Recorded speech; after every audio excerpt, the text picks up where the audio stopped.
Buenos días, profe. Muy bien, ¿y usted? Buen día, Renato. Bueno, qué pena con ustedes. Estaba en una reunión que estamos organizando una estrategia de salud mental universitaria. Entonces, por eso, pues, como la importancia, eh, pues, como de esa reunión y bueno, no podía salirme, pero ya por fin estoy acá. Luego les estaremos comentando un poco estos temas de salud mental universitario, en estudiantes universitarios, que es parte, pues, como de otras estrategias que hemos venido trabajando para que ustedes también tengan como esa claridad. En todo caso, pues hoy vamos pues hasta las 12, como justo a ras, pues como para aprovechar el tiempo, si algo pues vamos mirando, si ustedes tienen preguntas o algo así, pues vamos mirando. Muy importante, la sesión de hoy es sobre los métodos en neurociencias. Este tema de los métodos en neurociencias se articula muy bien con las otras clases que hemos venido trabajando y de hecho por eso está pues como en este momento, porque también es mirar qué otras estrategias adicionales a poder hacer electroencefalografía, a poder hacer análisis de la respuesta cardíaca y otros, respuesta electrodérmica y demás, qué otras cosas podríamos hacer. Porque de todas formas, pues lo que hemos venido mirando en estas pocas clases, realmente pues llevamos muy pocas clases, es cómo entender cómo estudiar en neurociencias. Porque pues obviamente, pues por un lado tenemos los estudios psicológicos, la psicología tiene sus propios métodos, el asunto de las pruebas psicológicas, por ejemplo, es muy importante, pero pues cuando llevamos el tema neurociencias, hay métodos específicos que ya los hemos venido trabajando y que tienen que ver mucho con estudios de tipo de actividad eléctrica, ¿cierto? Estudios fisiológicos y estudios anatómicos que obviamente contribuyen a una mayor integración entre los componentes psicológicos, el asunto de las famosas pruebas psicológicas, que a mí me aterra incluso cuando hablan de pruebas psicotécnicas. eh, Cuando hablamos de pruebas psicotécnicas, pues finalmente es un término, de una vez les digo, mal empleado, o al menos uno como psicólogo, pues no debería reproducir tantos estos asuntos. Sin embargo, pues yo se los menciono es porque así la gente las entiende, así la gente las conoce. Pero son otros métodos aparte. Nosotros en neurociencias cognitivas sí procuramos mucho articular tanto el uso de pruebas como el uso de estrategias de medición en neurociencias. Entonces, por eso, pues, veníamos abordando todos los otros elementos y demás. Algo muy importante para que tengan claro es que tenemos nosotros que siempre pensar en, si vamos a hablar de actividad de la frecuencia cardíaca o de la variabilidad de la respuesta cardíaca, entonces tenemos que mencionar variabilidad de la respuesta cardíaca asociada a la emoción, asociada a la concentración, asociada al aprendizaje, lo mismo la electroencefalografía, siempre como remitirnos es sobre qué estamos nosotros trabajando cuando hablamos en psicología, porque no es lo mismo que trabajar en otros campos. Sin embargo, lo primero antes de entrar con todos estos otros temas es poder entender desde la base del método qué es a lo que nos enfrentamos. Entonces, miren, cuando uno habla del método, siempre se está refiriendo a, a todos los elementos, o más bien, el método es lo que asegura que nosotros podamos generar afirmaciones sólidas. Porque es que ustedes saben que uno puede hablar de todo. Ustedes saben que uno puede mencionar, uno puede decir lo que quiera, pero al final nos llenamos de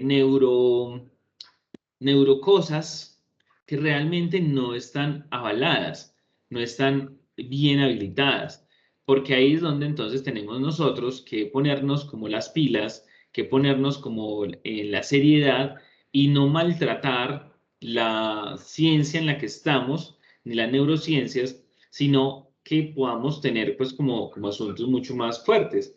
Hay muchos neuromitos, ustedes los pueden buscar así fácilmente en internet, neuromitos, y que la gente básicamente le pone neuro antes de cualquier cosa y ya como que la gente cree que es verdad, ¿cierto? Como que eso es cierto. Nosotros como evitamos caer en esa fanfarronería, ¿cierto? Como en ese montón de patrañas. ¿Cómo lo evitamos? Pues con el método. Es decir, cómo se hace para poder llegar a tales afirmaciones. ¿Cómo hacemos nosotros para poder determinar con precisión, para poder determinar con claridad todas esas afirmaciones que hacemos? Es decir, si yo les digo a ustedes que el reggaetón embrutece, eso yo lo tengo que sustentar. O sea, no puede ser simplemente que es que me parece, que es que a los muchachos de ahora, ¿cierto? Que así como a los señor o señora de otras épocas, bueno, de otras épocas, no sé, de estas también. Y yo no puedo, no es serio de mi parte, hacer afirmaciones de ese estilo. ¿Por qué? Porque yo no tengo la evidencia para hacerlo. Y en psicología, pues ustedes ven, ustedes cada vez se van a dar cuenta, van a ser más prudentes con los comentarios. De pronto uno, pues al principio, uno en familia le preguntan por todo y uno le empieza a responder todo y uno cree que está diciendo muchas cosas ciertas y se van a dar cuenta que al final de la carrera ustedes básicamente van a estar callados todo el tiempo, no porque no tengan nada para decir, sino que porque ustedes saben que lo que dicen puede ser tan importante que más bien ustedes evitan dar afirmaciones que no tengan un sustento claro.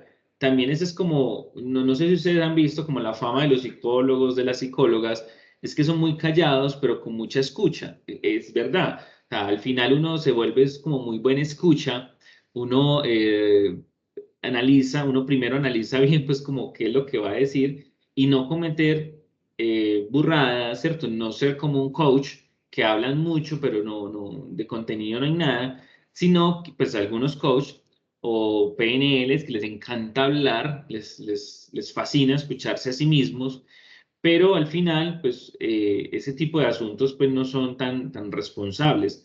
Entonces, bueno, incluso pues viene el término programación neurolingüística y eso de neuro no tiene nada ni de lingüística ni de programación. Entonces, uno empieza a mirar todos estos aspectos y todos esos asuntos, y sí es muy importante entonces que el método sustente, el método se nos convierta en la manera en cómo se ha llegado a eso y que ustedes puedan dar cuenta del método, al menos cuando hablen de neurociencias y en psicología también ocurre la misma situación, y es que ustedes puedan decir, vea, esto se sabe porque se hizo así, asá, de esta otra manera, de esta otra.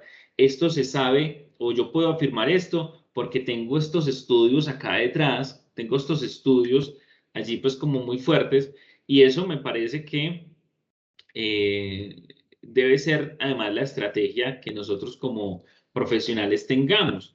Entonces es allí donde se transforma todo el proceso y es que si no tenemos claridad de lo metodológico, terminan ustedes siendo vendedores de humo, que hablan por hablar y demás. Mientras que si ustedes tienen la claridad de dónde están afirmando cualquier cosa, entonces allí es donde nos vamos a fijar mucho y ahí es donde radica también como la seriedad profesional.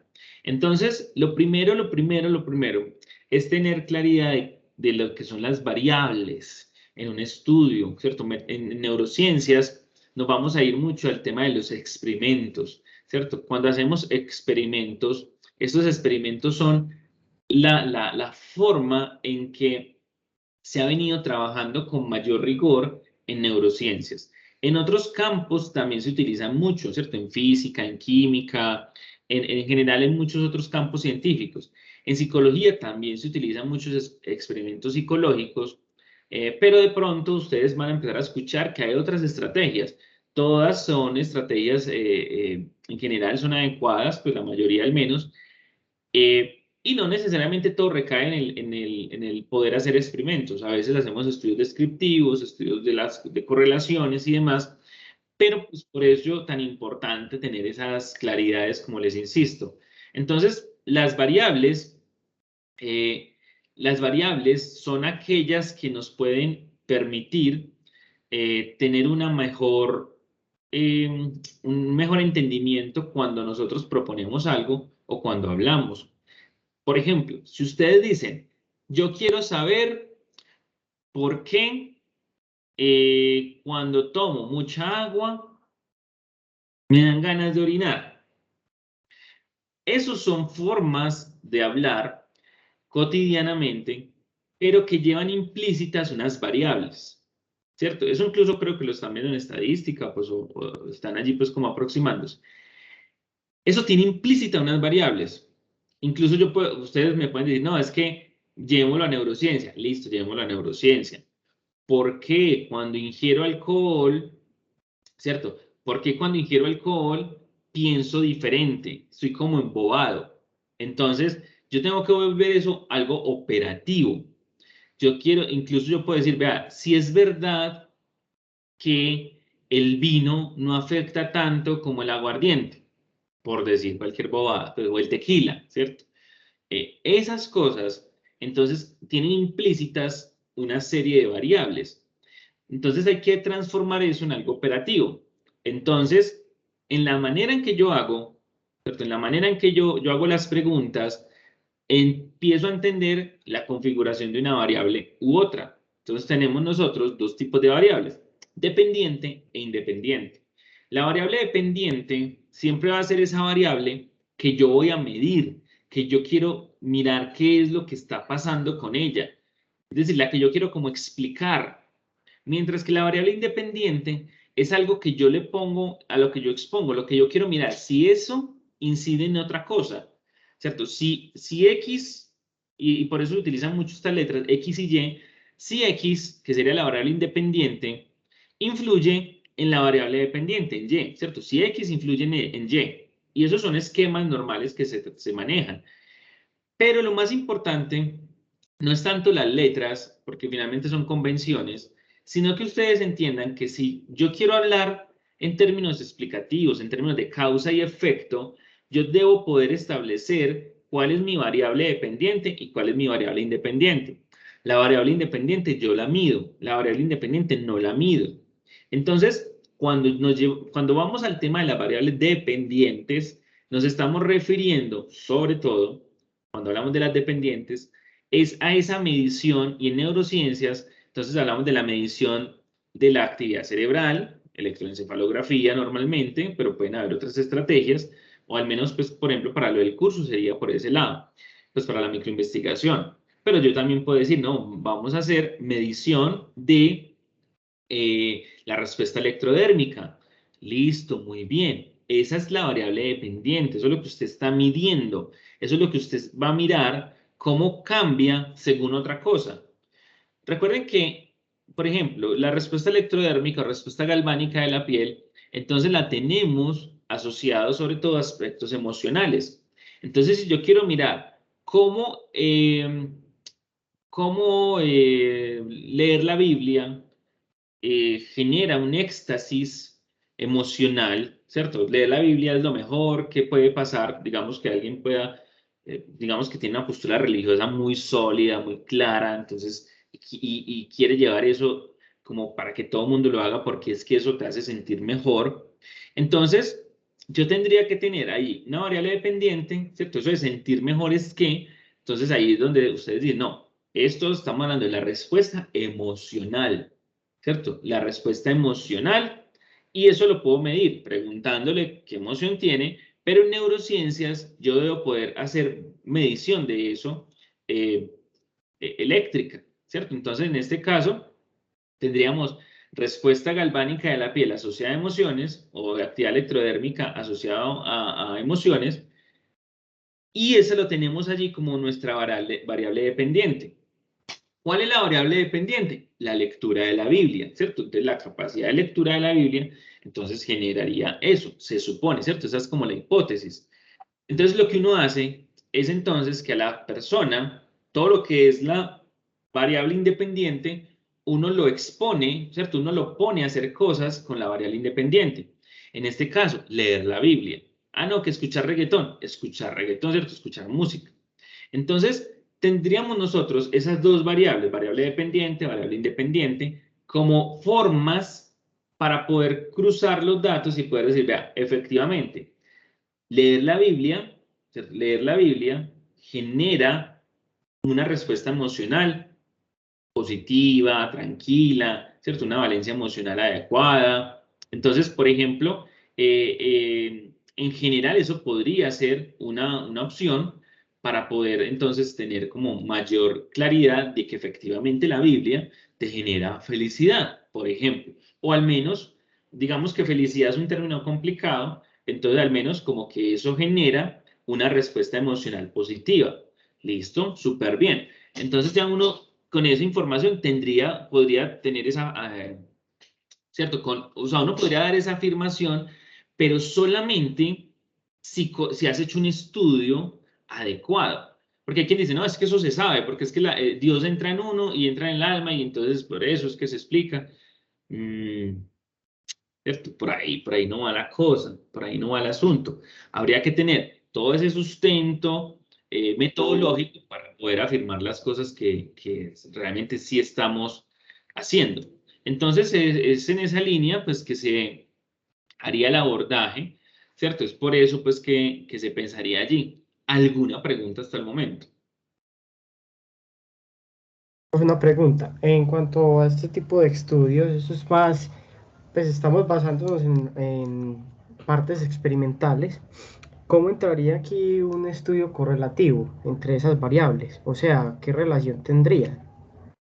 Sí, en este caso, incluso lo que uno podría hacer ya no es pues como leer la ley, sino como pues poner a leer ella, sino medir realmente pues como también esa variable independiente, ya no se volvería pues como tanto variable independiente o dependiente. Cuando hablamos de correlaciones ya no entra en juego lo dependiente y lo independiente. ¿Listo? Cuando es una correlación. Cuando se hace un experimento, sí. Y en estos casos de las correlaciones es que yo no sé, o sea, que se disminuye como esa potencia, yo no sé qué causa qué, yo no sé qué tiene que ver con qué, solamente sé que tienen que ver. Es decir, cuando hablamos de un experimento, yo sí puedo llegar a decir, vea, leer la Biblia genera esta característica. Pero si no lo hacemos así, yo no podría afirmarlo. Yo solamente podría decir, vea, la lectura de la Biblia está asociada a a este estado emocional. Y eso podría llevar incluso a entenderlo en contravía, que podría uno decir, ah, pero entonces, según eso, es posible que estar tranquilo emocionalmente me lleve a leer la Biblia. Que usted dirá, ah, eso es viable también. Es decir, la explicación no es por un lado, sino que es hacia el otro. Entonces, para yo poder salir de esa duda de cuál es la dirección, yo debo poder hacer un experimento. Ya esa es la importancia de los experimentos. Las correlaciones son muy importantes, ¿cierto? Es como una primera aproximación. Pero el punto más elevado para yo poder afirmar algo es eso.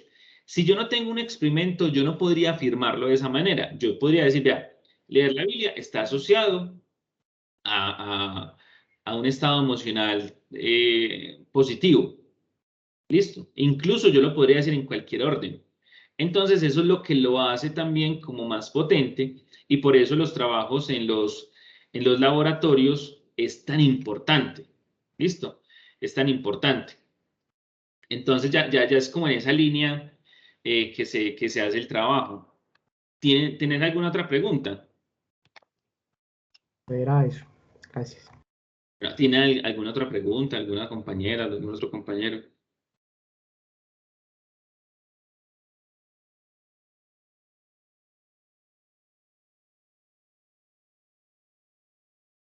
Bueno, entonces tendríamos nosotros, pues como una primera aproximación en ese sentido, ¿cierto? De cómo determinar algo.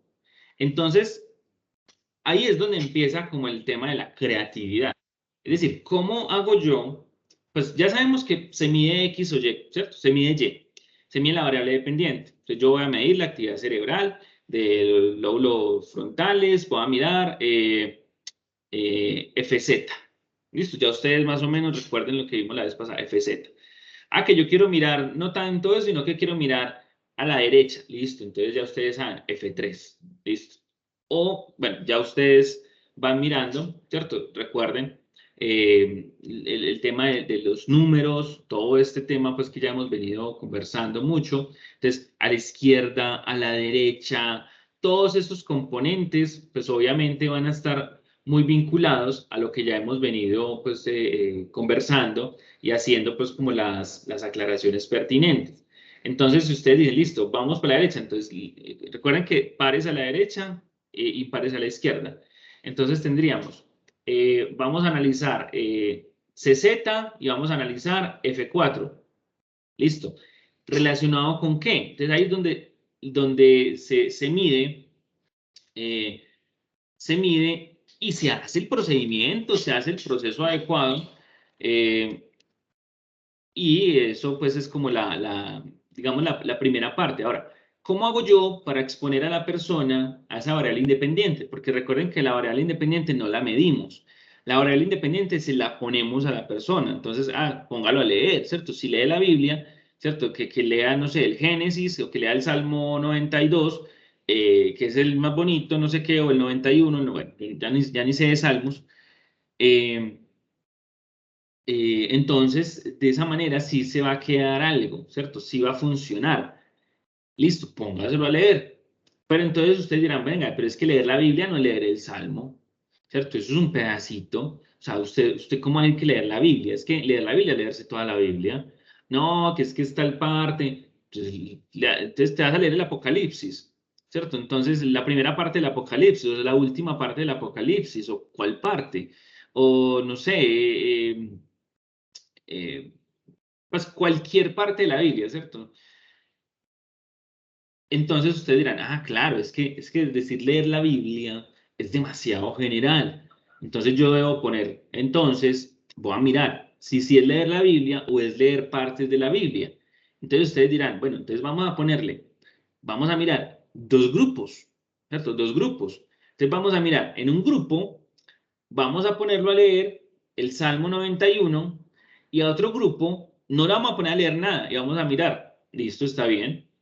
O a este grupo le ponemos el Salmo 91 y a este otro grupo le vamos a poner un apartado del Corán. Ya. Entonces el Corán generaría lo mismo que la Biblia. Mejor leo el Corán que la Biblia para estar feliz. Listo. Pongámoslo a ver. No, es que no es tanto, no lo ponga con el Corán, que porque eso es lo mismo, es el mismo Dios, estamos hablando de la misma gente. Póngalo a leer, no sé, una mitología de nuestros pueblos indígenas. Listo, entonces póngalo a leer un mito indígena. Entonces, que generó lo mismo en el otro grupo.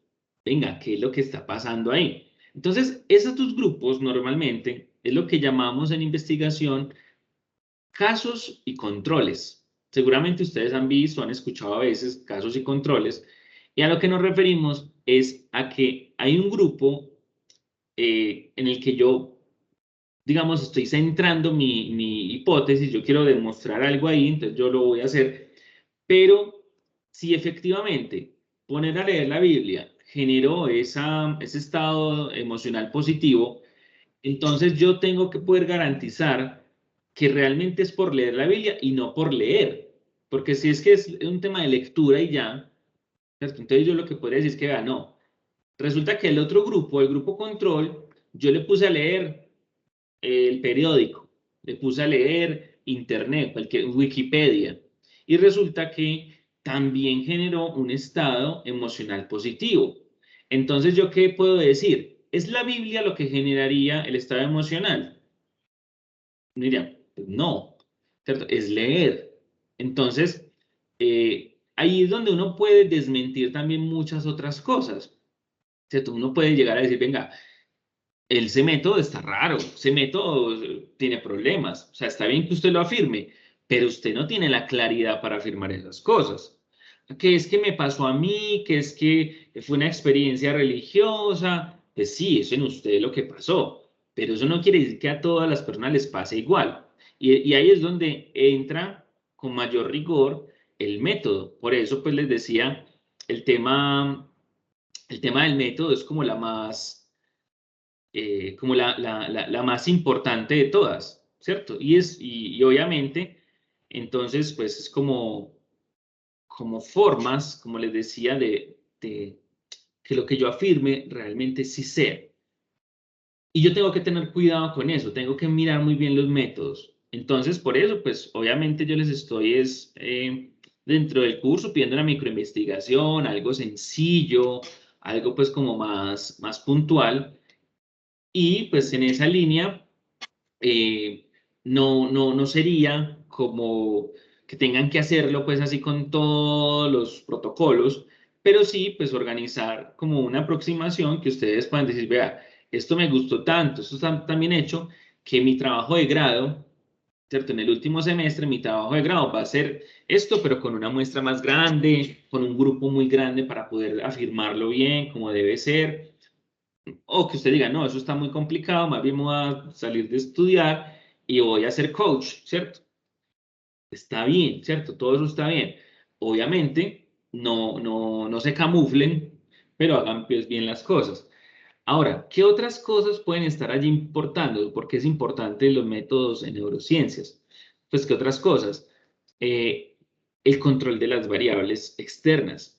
Entonces, hay temas también ambientales, por ejemplo, la temperatura, el ruido, el exceso de luz, los distractores, todas esas cosas hay que controlarlas. Entonces, en una casa, por ejemplo, uno no puede hacer un estudio, o pues no es tan fácil hacer un estudio de neurociencias, porque yo no sé si las reacciones que la persona está teniendo, por ejemplo, de actividad electrodérmica o respuesta electrodérmica o de actividad cerebral o lo que fuera, es porque está en la casa, es porque pasó el señor de los aguacates, es porque pasó el señor de los tamales de Santa Elena a ofrecerlo. Entonces, claro, se genera un montón de distractores.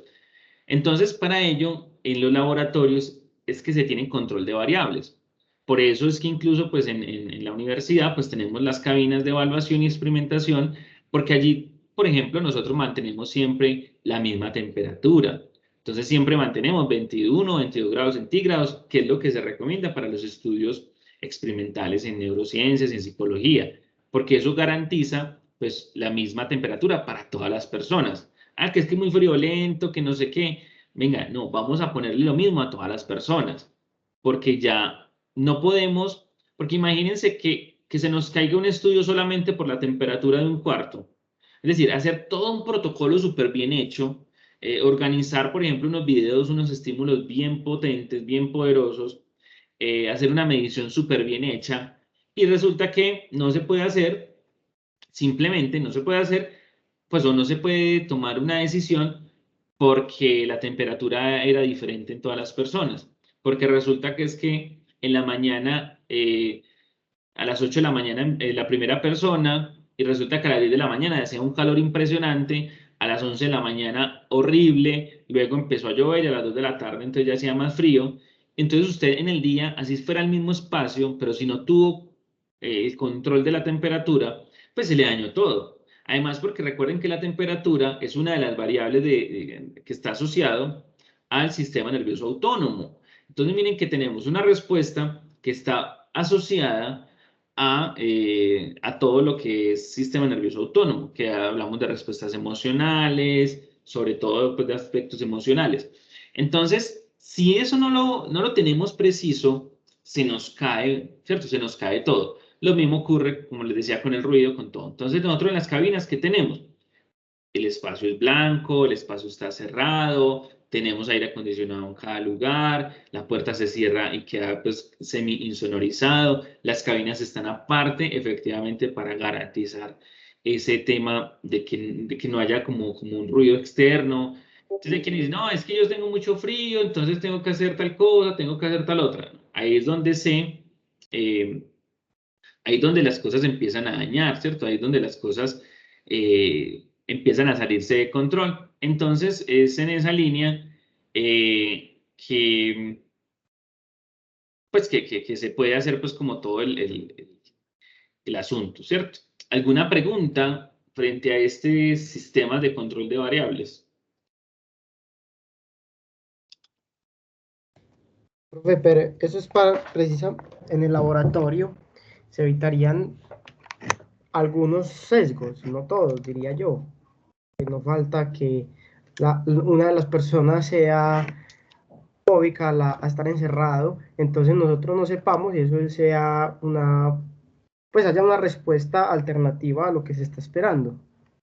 digámoslo así, o cómo habría un ¿Cómo control así? ¿Cómo sobre eso. así? O sea, vos decís que las cabinas son cerradas, en blanco, en silencio, y digamos que una de las personas que se va a evaluar no tiene conocimiento de que puede estar de que estar en esa situación lo vaya a poner en algún conflicto interno, digámoslo así, que lo vaya a desestabilizar emocionalmente, y digamos que vamos a evaluar las emociones. Entonces, ¿cómo sabría uno determinar si esa emoción que uno le está evaluando es la que es y no una posible interferencia?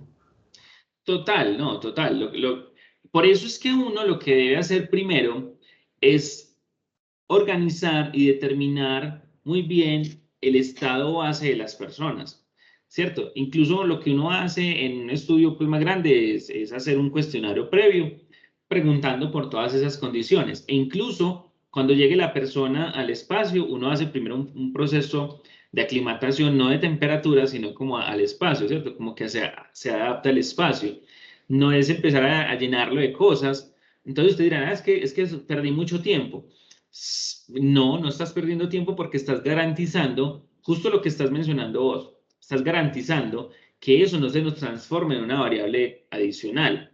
Pero ya que es que durante lo que permaneció allí se sintió mal, bueno, ya la cosa cambia. Pero en general yo debo poder esperar que la persona se ajuste, todo yo lo debo hacer muy agradable para evitar esas crisis también emocionales porque de entrada, pues si eso ocurre, es una persona que yo no puedo considerar en mi estudio, porque si no, pues pues yo no tendría ni la más mínima claridad de los resultados, ¿cierto? De por qué esos resultados dieron como dieron. Entonces, eso es fundamental, controlar todas las variables que uno pueda controlar, hacerlo. Que es que está tomando medicamentos psiquiátricos. Eso es un factor de exclusión. Hay que analizarlo en tu estudio, ¿cierto? Porque eso puede ser antes algo que nos interese analizar, si los medicamentos psiquiátricos pues generan variaciones, pues como se sabe. Pero si yo digo, no, yo no quiero mirar si es que es por el medicamento o si es por el estímulo que yo le estoy proponiendo, le estoy mostrando.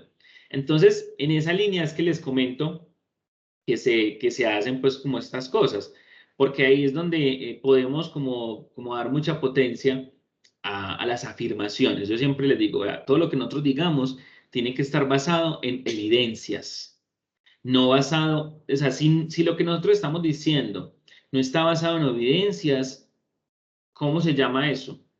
¿Alguien sabe cómo se llama cuando uno afirma algo que no tiene base en evidencias? Calumnia o chisme. La especulación.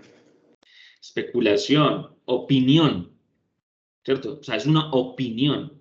Entonces, pues también es chisme, también es calumnia. Lo que pasa es que la calumnia es más cuando es ofensivo, ¿cierto? Pero sí, porque ustedes pueden, pues, que no ofendan a nadie. Simplemente ustedes decir, vamos a poner un asunto extremo, ¿cierto? Como la Tierra es plana. Bueno, algunas pueden decir que es una calumnia. Digamos, uno sí se ofendería, pero digamos que en general eso es una afirmación sin evidencias, ¿cierto? Sin evidencias. Y por eso entra en el terreno, y ojo con eso, entra en el terreno de la opinión, pero peor aún, si usted tiene evidencia de eso, ¿cierto? De lo contrario, y aún así usted afirma lo contrario, a pesar de la evidencia, ya usted está cometiendo perjurio, ¿cierto? Ya está usted mintiendo, ¿cierto? Ya eso es mentir de entrada. Que es que mi ideología no me lo permite. Ya eso es un asunto personal que tiene que resolver. Pero lo cierto es que tendríamos nosotros una, eh, pues una responsabilidad en que lo que afirmemos tenga evidencias. Si tiene evidencias y usted dice lo contrario, usted está cometiendo una falta ética. Hay un código de ética, la ley 1090 del 2006 es la ley del psicólogo. Entonces, si uno no, o sea, si lo que uno hace no está orientado bajo eso, entonces es una falta de ética. Digamos que en general ustedes y muchas otras profesiones no tienen códigos de ética. Nosotros sí los tenemos y eso me parece que está muy bien hecho. Entonces hay unas regulaciones. ustedes realmente, como no son psicólogos ni psicólogas, entonces no las ampara la ley completamente, porque pues eso es obligatorio para los que sean profesionales en psicología. Pero digamos que ustedes están formándose para eso. Entonces, si no lo tienen claro, pues sí empiezan a cometer, pues como, empiezan a estar pues como atentando contra muchos asuntos. Otro asunto importante antes de que se me pase, aprovechando pues como el código de ética, es que ustedes no pueden hacer ninguna actuación psicológica, o sea, no pueden evaluar psicológicamente a nadie, no pueden hacer nada de psicología, si no están supervisados por un profesor de la facultad donde estén matriculados, o profesora, por cierto, de psicología, obviamente, no de cualquier otro tema. Eso es una aclaración que les hago porque de pronto ustedes dirán, no, es que yo ya aprendí a aplicar tal prueba, entonces pues, lo voy a empezar a aplicar. Ojo, como no tienen el título, ustedes no están autorizados por ley a hacerlo, a no ser que haya una persona responsable detrás, que normalmente es un profesor o una profesora, para que lo tengan muy claro. Ya después cuando se gradúen, pues ahí sí lo pueden como hacer. ¿Listo? Entonces más como en esa línea. Me disculpan medio minuto, por favor, qué pena.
Qué pena con ustedes, es que yo desde las 8 sentado y había ya tomado mucha agua.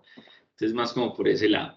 Bueno, entonces, lo que les, lo que les comentaba de las afirmaciones y de lo demás, pues digamos que tiene unas, o sea, no es simplemente una recomendación, ¿cierto? No es simplemente eso.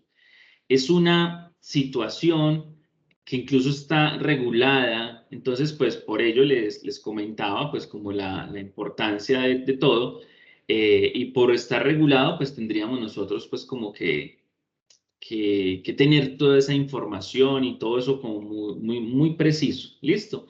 Porque pues hay profesiones que no tienen esos, pues ni siquiera tienen leyes específicas, tienen como unas recomendaciones muy globales de qué hacer y qué no hacer, pero no tienen pues tribunales de ética, comités de ética, que hay profesiones pues como la nuestra, medicina, derecho, ustedes dirán, ah, es que los abogados no, pero realmente eso se investiga porque son actuaciones que influyen mucho en la vida de las personas. Yo diría pues que incluso pues, todos los profesionales deberían tener códigos de ética por ley, pero pues es algo pues como para que lo vayan teniendo en cuenta, así como poco a poco pues como que se vayan formando en ello. Entonces, en esa línea de los métodos en neurociencia, sí quiero es que quede claro por qué hacer un experimento tiene que tener estos requisitos fundamentales de tener variable dependiente y variable independiente, tener control de las variables, saber cómo se va a medir, mantener el mismo protocolo para todas las personas. Cuando les digo el mismo protocolo, es para poder garantizar el orden de aparición de todo. O sea, yo no puedo decir como, ay, es que esta persona le hice primero esto, luego aquello, a esta otra lo cambié. No, yo tengo que definir todo muy bien, porque recuerden que uno lo que hace es dar afirmaciones al final. Y yo no puedo dar afirmaciones si no tengo la claridad de por qué obtuve esos datos. Entonces, pues puede ser la lectura de la Biblia, como les decía ahorita, la clase de las 8 yo les ponía el ejemplo con escuchar reggaetón, ¿cierto? Como otras cosas, pero ustedes pueden ser más creativos todavía. Incluso yo les ponía otros ejemplos del tema hormonal. Por ejemplo, mirar, por ejemplo, con mujeres, cuando estén en el periodo menstrual, ¿cierto? Cuando estén en el ciclo directo donde estén menstruando, pues mirar allí, hacer unas evaluaciones, otras mujeres que no estén que no estén en el periodo de menstruación, mirar qué respuestas hay frente a lo que yo quiero. Entonces yo ya estoy involucrando aspectos hormonales y estoy haciendo control de algunas variables. Pero yo puedo hacer muchas otras cosas, ¿cierto? Como incluso combinar. Ahí es donde la creatividad entra en juego. Eh, la gente piensa que la creatividad está vinculada a las artes y ya. No. O sea, no es no solamente ahí. Las artes, pues claramente se manifiesta mucha creatividad, pero mucho rigor, ¿cierto? Hay mucha sistematicidad. Piensen en un pianista, una pianista. Realmente no es como que está apretando teclas porque sí, no, hay un rigor. Obviamente la creatividad surge cuando usted tiene muy claro lo básico. Usted tiene claro eso, entonces usted empieza a jugar con ello. Entonces, y esto ya es un criterio, pues también hay investigaciones que lo muestran, es que el trabajo científico es un trabajo altamente creativo. ¿Por qué? Porque encuentras cosas que nadie nunca había encontrado. Es un trabajo de descubrimiento, es un trabajo de alta creatividad y para ser creativo hay que también ser muy inteligente, porque efectivamente pues es que es encontrar posibilidades que nadie ha visto. Entonces ahí sí quiero es como que hagan el proceso también como debe ser, es que tengan claridad de cómo afirmar algo y sean creativas para poder proponer todo esto. Entonces, cuando ya tenemos eso más claro, cuando ya eso nos fue como generando como todas estas precisiones, sí se vuelve entonces fundamental entender ya métodos adicionales a los que ya hemos visto de la electroencefalografía, pues de la medición de lo fisiológico, que funciona muy bien, y ya mirar directamente, recuerden que para hoy teníamos el capítulo 5 de Carson, y allí hay un primer método que es muy importante. Bueno, ¿quién lo leyó? ¿Cuál es el primer método que nos hablan en el libro de Carson?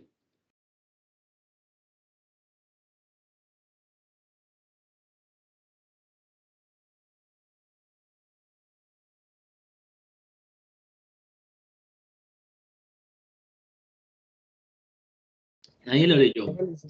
Lo histológico, ¿no? Bueno, esa es la segunda parte, pero bueno, ya no me quedo tan triste. Lo primero, la ablación, ¿sí? Yo también lo estuve mirando, pero no me acuerdo el nombre. Es algo como con neuro. También hay un método que es más como neurológico, algo así. Bueno, hay varios asuntos. Vamos a hablar primero de la ablación experimental. Listo, la ablación. La ablación experimental se escribe A-B-L-A-C-I-O-N.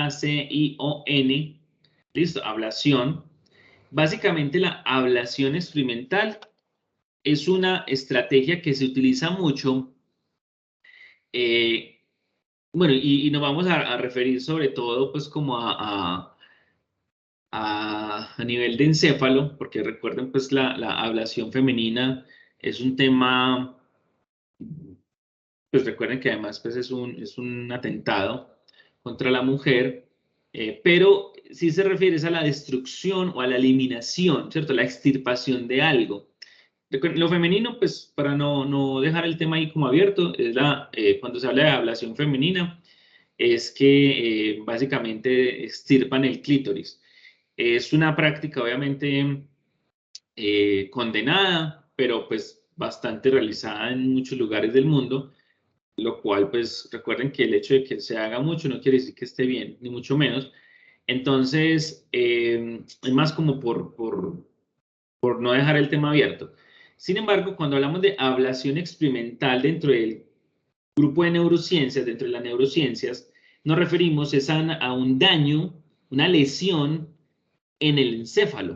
O sea, se habla de cerebral, pero ya ustedes recuerden pues que cerebral, pues realmente pueden ser otros lugares cerebrales porque es la parte más grande, pero lo más correcto sería hablar pues como de encéfalo. ¿Qué es lo que se ha logrado? ¿Qué es lo que se habla allí? Es básicamente poder estudiar, listo, estudiarle la lesión en el encéfalo y establecer y analizar las conductas generadas después de haber hecho ese daño o esa lesión en el encéfalo. Listo, entonces ustedes dirán, ¿cómo así? ¿Se daña el cerebro? Sí, se daña. Listo, se daña. Y lo que se hace después es que se analiza la conducta, las actividades mentales, ¿cierto? Todo lo demás, como ustedes quieran. Pero ahí es uno de los primeros métodos que se hacen. Entonces es hacer lesiones cerebrales controladas. ¿A quién se le hacen? Normalmente a otras especies, ¿cierto? Ratones sobre todo, es donde más se le hace. ¿Qué tiene que ver los ratones? No, tiene mucho que ver, efectivamente, es donde se hace, es donde se hace pues como todo ese proceso completo para poder pues como, eh, pues para poder luego llevarlo a otras especies, ¿listo? Pero normalmente los ratones pues son como los animales preferidos para estos estudios, para poder saber cómo funciona algo primero, pues básicamente es porque hay mucho control de variables con los ratones. Normalmente son de unas familias específicas, entonces los genes son casi siempre los mismos genes, no hay variabilidad genética que nos permita como decir como que tal cosa se generó era porque había una mutación de un gen, sino que son de familias ya establecidas, son ratones pues que tienden a ser costositos porque se hacen pues en el contexto de laboratorios, hay que cuidarlos muy bien, hay que tener pues sus espacios, no se puede dejar pues como que se reproduzcan así con el que sea, entonces hay un montón de condiciones allí que se permiten, pero se puede hacer pues en general con muchas otras cosas. Para hacer la ablación experimental se hace a partir de un procedimiento que se llama método estereotáxico o cirugía estereotáxica. Estos son métodos que hacen sobre todo biólogos, bueno, sobre todo biólogos en general. Eh, los médicos que investigan, pues, sí lo hacen, pues, veterinarios y demás, pero en general, pues, recuerden que lo hacen biólogos, también químicos a veces, y todo en el contexto de laboratorio, ¿listo? Todo en el contexto de laboratorio. ¿Qué es lo que se ha utilizado? Se han utilizado dos formatos o dos maneras.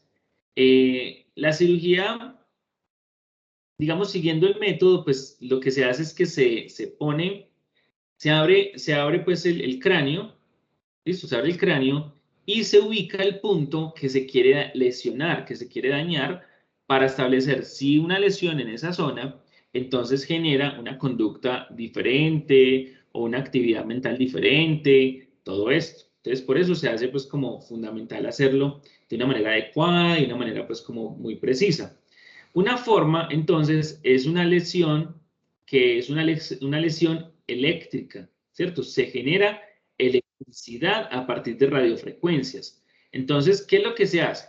Es un tubo que está recubierto de un aislante, normalmente eso es plástico, un aislante allí, y en la punta del tubo es donde está, pues, como una, pues, hay una punta expuesta, y lo que se hace es que se ubica bien el tubito, se ubica muy bien, y en este tubo entonces ya se aplica la corriente eléctrica y lo que hace es que daña todo lo que está alrededor, daña toda la región. ¿Listo? Eso así tal cual es dañar el tejido cerebral y obviamente lo está modificando, lo está dañando. Entonces por eso se podría hacer pues como de esa manera, se podría hacer pues como de una forma mucho más precisa, porque finalmente se va a ubicar el lugar que uno quiere analizar, que uno quiere estudiar, y se hace el daño, ¿listo? Se hace el daño en la región de preferencia, entonces ahí se mira si es un asunto de movimiento, si es un asunto de memoria, si hay un asunto bueno, de lo que fuera, de visión, para mirar los ojos, bueno, cualquier cosa. La otra manera, el otro método que se hace ya es una lesión que se llama excitotóxica.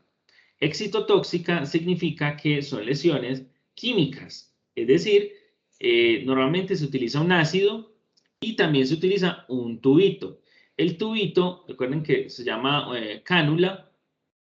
Listo, entonces el tubito lo que hace es que se pasa un químico, se pasa una sustancia allí y tiene una ventaja, porque el ácido caínico, que es lo que se tiende a utilizar, lo que hace es que destruye las neuronas a partir de una estimulación alta, ¿cierto? Las excita tanto, las estimula tanto, que se dañan, ¿cierto? Se destruyen las neuronas.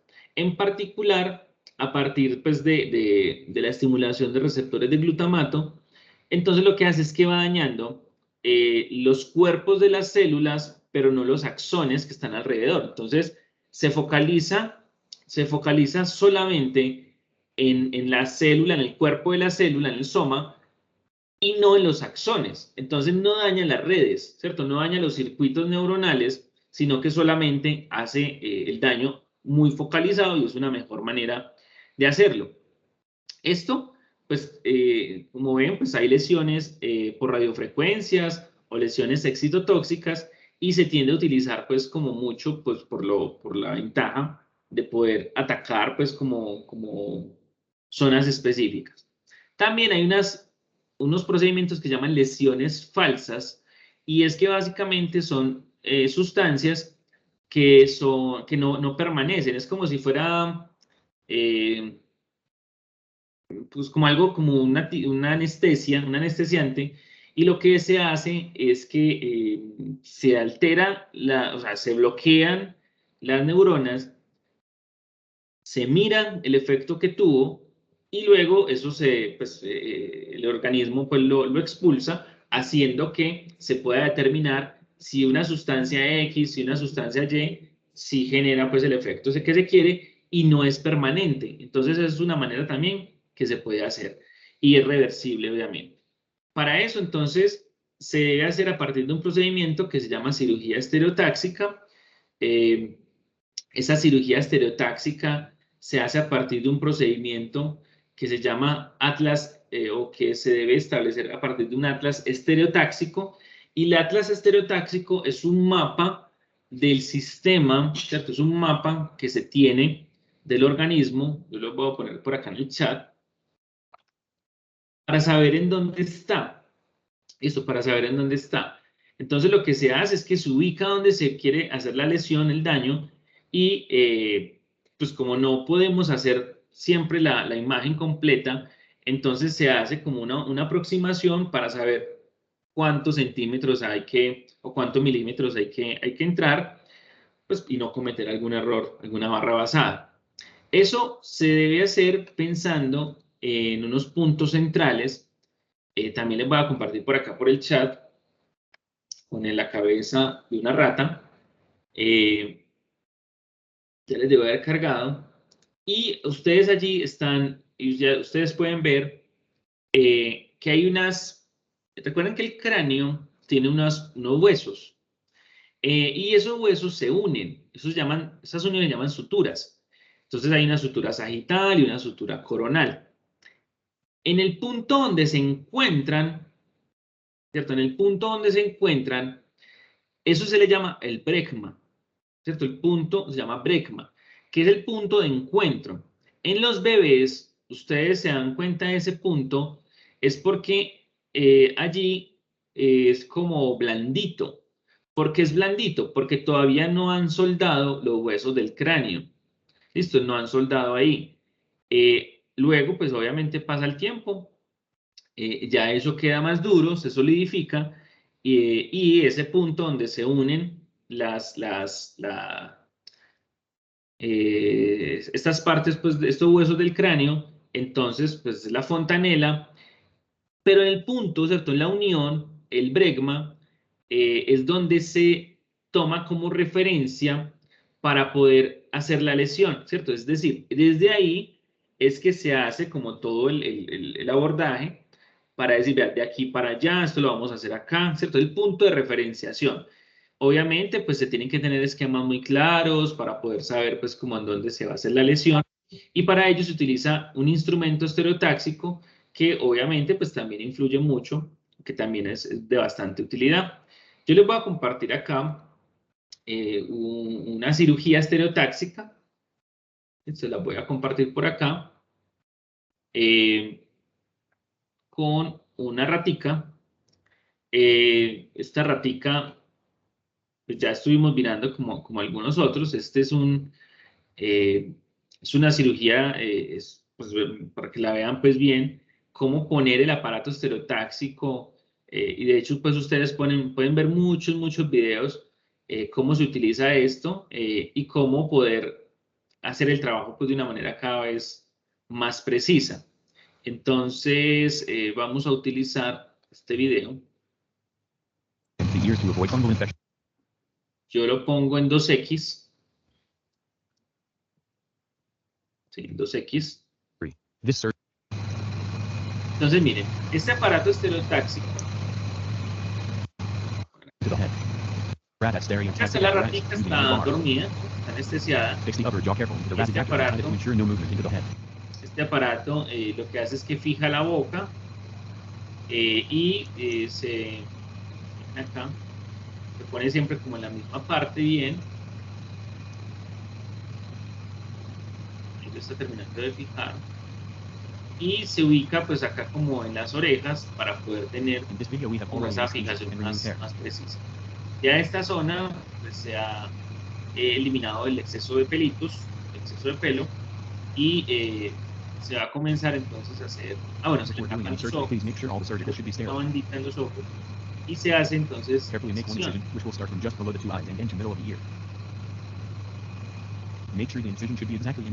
Vean que le pueden hacer zoom con el scroll del mouse y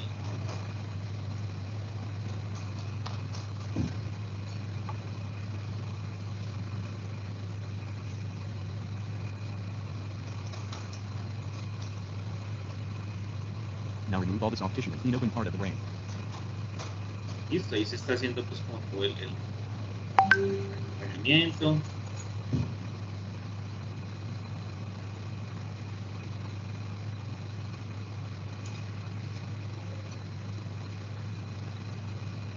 Se limpia.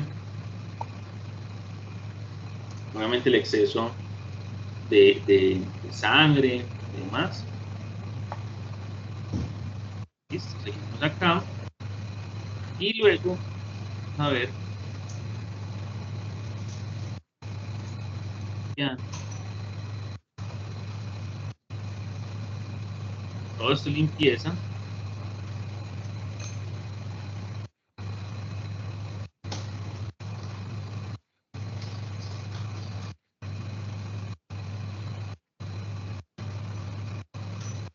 Adjust the coordinates with the help of Ya adjustable se demora un tiempito, ya acá lo que se está haciendo es In the video, we ubicar have demonstrated Alzheimer's induction. For hippocampal region, move the stereotaxic arm anterior posterior 2.8 millimeters, dorsal ventral 1.5 millimeters, and mark the point for drilling.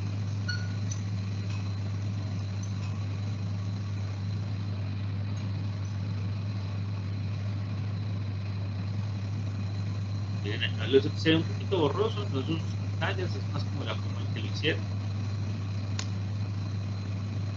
Y luego de eso ubicar ya se va fijo. Calado.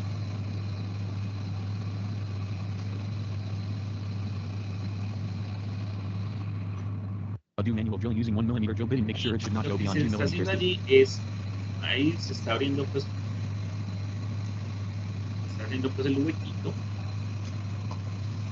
para poder ingresar una sustancia que le genera Alzheimer a los ratones.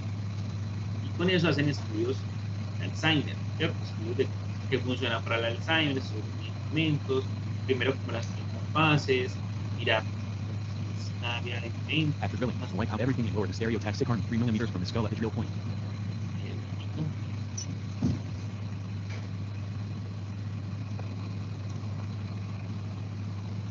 Muy borroso.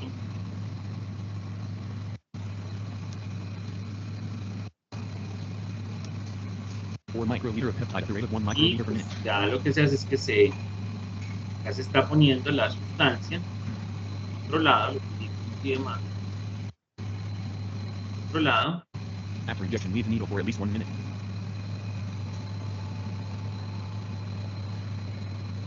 Remove the needle slowly and clean the wound.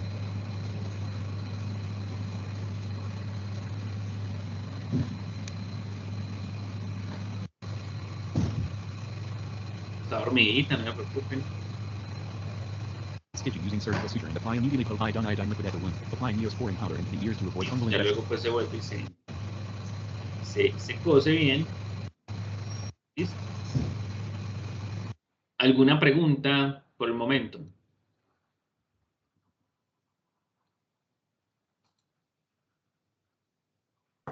Este tipo de lesiones no afectaría el funcionamiento, o sea, si están estudiando pues alguna lesión como tal en este tipo de cirugías, esto no afectaría las estructuras cerebrales como tal, ¿no? O el funcionamiento o Es que algo en de sí. eso se trata, realmente de eso se trata. O sea, de que afecte, pero ¿hasta qué grado? Digámoslo así. Ajá. Todo depende del lugar en el que se quiera poner. Y, por ejemplo, en este caso, el líquido que se puso. Normalmente para Alzheimer, creo que se inyecta esta proteína tau, creo, no recuerdo en este momento. Entonces lo que hace es que pues, finalmente genera daño en todo lado, ¿cierto? Ni siquiera la lesión es tan dañina como la sustancia. Entonces, más como por ese, pues como en esos sentidos, pero claramente esto genera afectaciones, por eso pues no se hace con humanos, ¿listo? Por eso no se hace con humanos. Pero pues todo esto tiene que tener unos protocolos de bioética, ¿cierto? De estudios con animales, todo eso. Y pues normalmente son grupos de animales específicos. Iván, yo les cuento, hace unos años vimos una conferencia muy buena de una investigadora del grupo de neurociencias de la Universidad de Antioquia. Hicieron esto con 3 grupos de ratones y luego de eso les ponían un medicamento basado en cúrcuma, ¿cierto? En sustancias pues que tenemos disponibles, pero súper concentradas. No crean que es comer pues y ya, no. Súper concentradas, son extractos súper concentrados. Y a los grupos que les pusieron cúrcuma, las raticas, a pesar de haberles generado Alzheimer, así artificialmente, eso los recuperó. O sea, y esos son estudios de pre-post, ¿cierto? Con 3 grupos, ¿cierto? Casos y controles. Y fue muy interesante porque con los ratones hacían pruebas de memoria, o sea, en laberintos. Entonces, antes de aplicarles la sustancia, tenían, obviamente, pues hacían los laberintos, recordaban dónde estaba la comida, todo normal. Se les aplicó la sustancia, obviamente empezaron a fallar todo, ni se movían, se perdían siempre, no recordaban y bueno.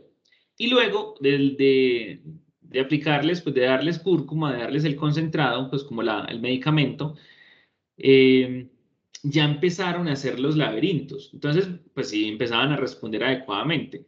Entonces, bueno, y el grupo control, pues no le dieron lo de cúrcuma, sino que siguió pues como normal, los cuidaban y ya, y nunca se recuperaron, mientras que los otros sí.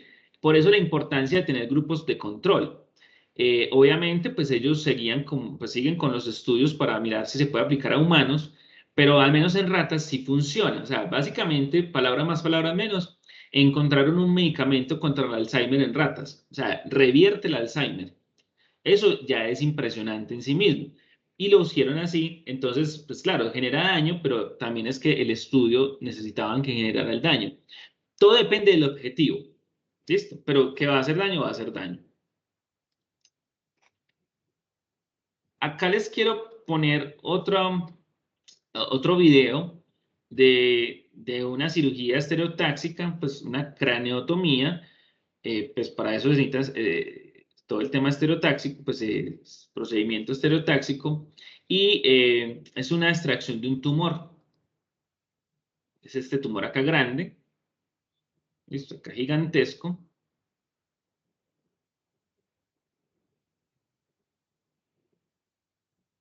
para que lo observen.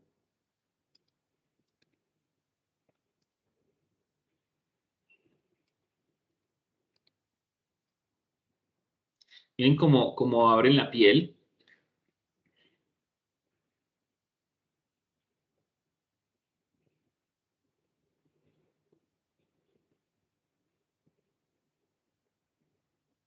Cómo se va limpiando todo.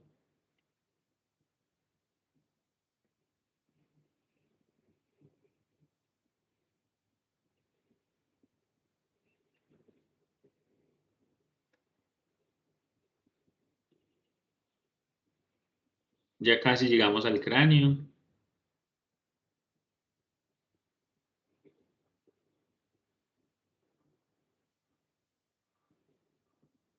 Obviamente, pues acá está súper rápido y demás, pero miren cómo se va levantando, pues, como para evitar el mayor daño posible. Y acá ya se está abriendo el cráneo, ¿sí ven?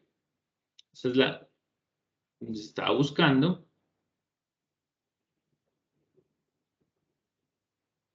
Se remueve. Están cortando las meninges.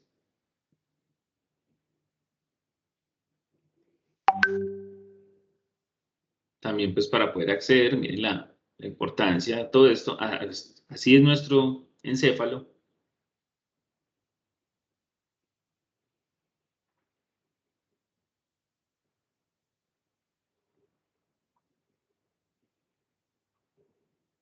Y ese es el tumor. Mucha gente piensa que un tumor es como una piedra, ¿cierto? Es como si fuera un cálculo. Pero recuerden que un tumor es un crecimiento de células que no es adecuado.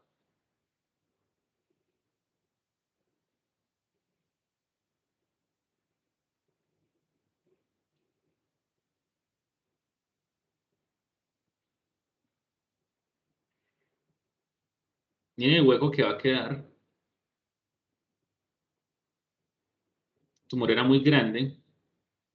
Y ya luego, pues miren ahí lo que están haciendo. Están cosiendo, limpiando.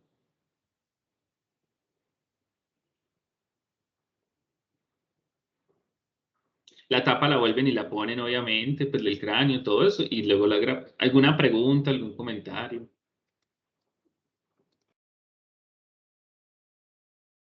¿Ya habían visto algo así? Impresionante. La verdad no. Queda duda es cómo le sacan los puntos a las meninges que unieron. Eso Pues, normalmente o lo esos dejan ahí. hilos ¿cómo se llama? Biodegradables.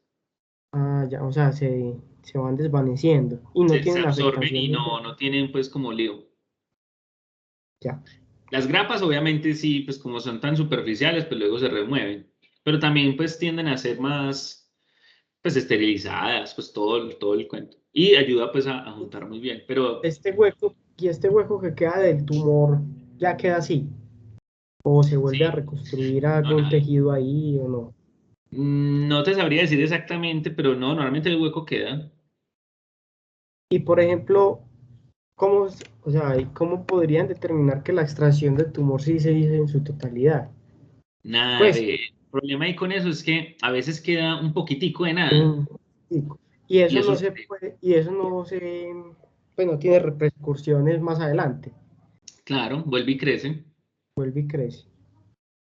Eso es se extiende, cuando se extiende es la famosa metástasis, que se va para otros lados y finalmente se prolifera todo. Pero digamos que nada, pues que antes muy bueno que se pueda, o sea, antes muy bueno que al menos se generen estos procedimientos. O sea, el problema es como que no se haya removido completamente, que el cirujano, que el neurocirujano pues de pronto vio que se afectaba a otra zona, antes no le dio, y probablemente la afectación ya, pues a nivel cognitivo y demás, ya estaba en la persona, porque es que eso es muy grande.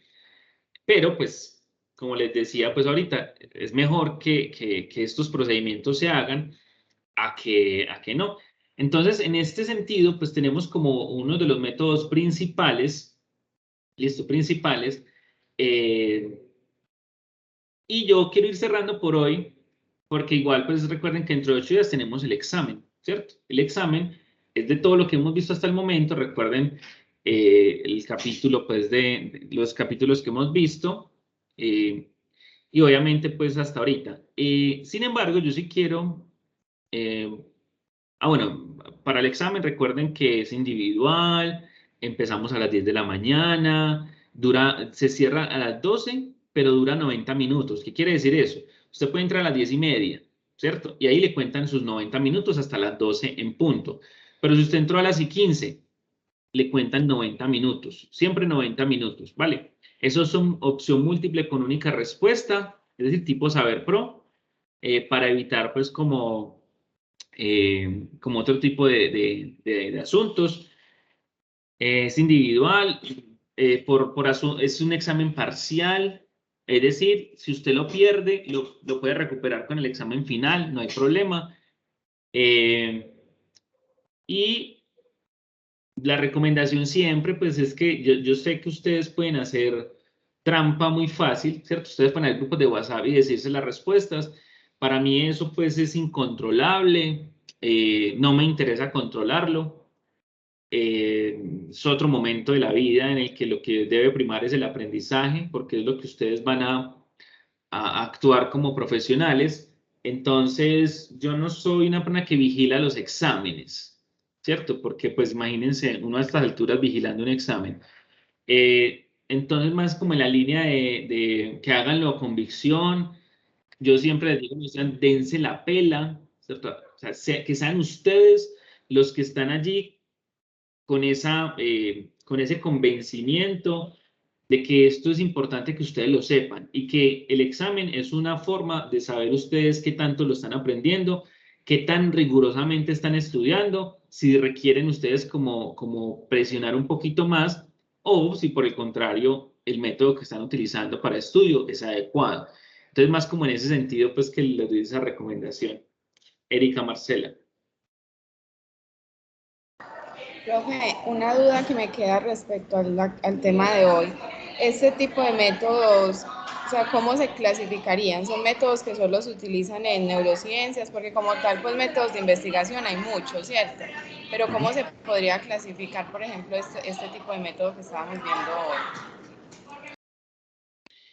hoy? ¿Cómo así? ¿Cómo así? ¿En otras cosas? Ok. Sí, o sea, este método, cuando uno habla de métodos de investigación, por ejemplo, el deductivo, ¿cierto?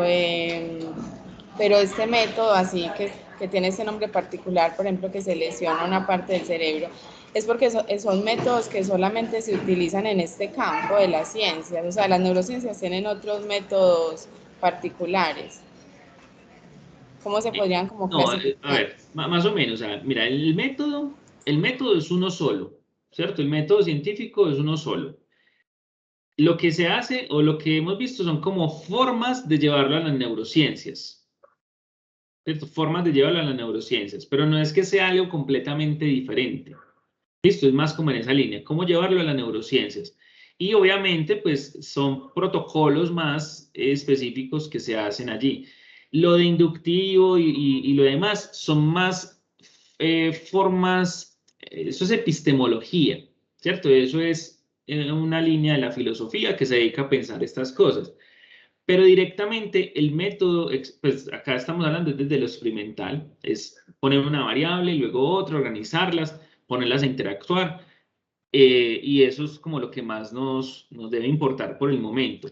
Ya luego, si ustedes quieren analizar como las bases filosóficas de todo eso, es algo que se llama la epistemología. Y obviamente uno tiene que tener bases epistemológicas, pero yo no quiero como llevarles como todo lo otro, porque creo que por el momento es más importante que ustedes tengan claridad, es cómo lograr explicar algo desde lo metodológico, ¿cierto? Desde el método, cómo hacerlo, porque eso les puede ayudar a ustedes también para el ejercicio de microinvestigación. Entonces, normalmente hay tipos de experimentos, hay variaciones allí, pero eso es algo pues que es bueno que ustedes vayan profundizando en otros cursos, incluso más vinculados a lo metodológico. Pero pues es algo que es bueno que vayan mirándolo. En temas de neurociencia, lo que cambia sobre todo las variables y los instrumentos, ¿cierto? Como las herramientas con las que evaluamos. Eso es lo que cambia. Pero la forma de pensar, ¿cierto? La ciencia es una sola en todas partes, ¿cierto? Lo que vale la pena de la ciencia es el método. Y hay una frase que me gusta mucho de este señor Neil deGrasse Tyson, que es el de la serie Cosmos, de la versión más reciente, y es que lo bueno de la ciencia es que así usted crea o no crea, es verdad, ¿cierto? Así usted no esté de acuerdo, eso es. Y eso es hasta que alguien más demuestre otra cosa. Entonces no es un dogma, no es algo estático. ¿Y por qué no es dogmático? Porque es que el método garantiza que tú puedas hacer eso y encontrar otra cosa. Y si encuentras otra cosa, entonces puedes poner a discutir, a debatir. Y por eso, pues, es que es uno de los logros de la humanidad, pues, el haber creado, el haber generado la ciencia.